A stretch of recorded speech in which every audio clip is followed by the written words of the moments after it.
మధ్య కాలంలో ఓ ట్రెండ్ బాగా నడుస్తుంది. సినిమాల కోసం రకరకాల గెటప్లలో కనిపించడం, మేక్ ఓవర్ చేయడం, కొత్త లుక్స్ ఇవ్వడం కోసం అన్ని ఏజ్ల హీరోలు కష్టపడుతున్నారు. అయితే సినిమా రిలీజ్ వరకు అదే గెటప్తో ఉంటూ ప్రమోషన్స్లో అలాగే పాల్గొనడం ఓ ట్రెండ్లా నడుస్తుంది. ఓం నమో వెంకటేశాయ చిత్రం కోసం బాగా గెడ్డం పెంచి షూటింగ్ చేశాడు. హథీరం బాబాజీ పాత్ర కావడంతో ఇలా గెడ్డం పెంచడం తప్పనిసరి. నాకు కూడా ఇదే లుక్ ను కంటిన్యూ చేస్తూ సినిమా రిలీజ్ వరకు గెడ్డంతోనే ఉంటాడని అంత ఎక్స్పెక్ట్ చేశారు. కానీ సడన్ గా నాగార్జున లుక్ మార్చేసి మొత్తం గెడ్డం తీసేసి యంగ్ లుక్ లోకి మారిపోయి అందరికీ షాక్ ఇచ్చాడు. ఇక ఓం నమో వెంకటేశాయ చిత్రంలో నటించిన ప్రజ్ఞా జైస్వాల్ కూడా ఓ రేంజ్ లో అందాలు ఆరబోసేస్తూ ప్రమోషన్స్ చేస్తుంది.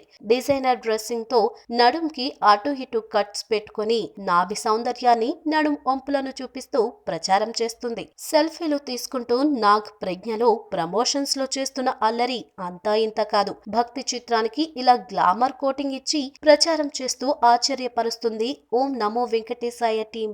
ఈ వీడియో మీకు నచ్చినట్లయితే సబ్స్క్రైబ్ చేయండి. ఫిలిమి స్టార్స్ బోలెడంత న్యూస్ బోల్డ్గా.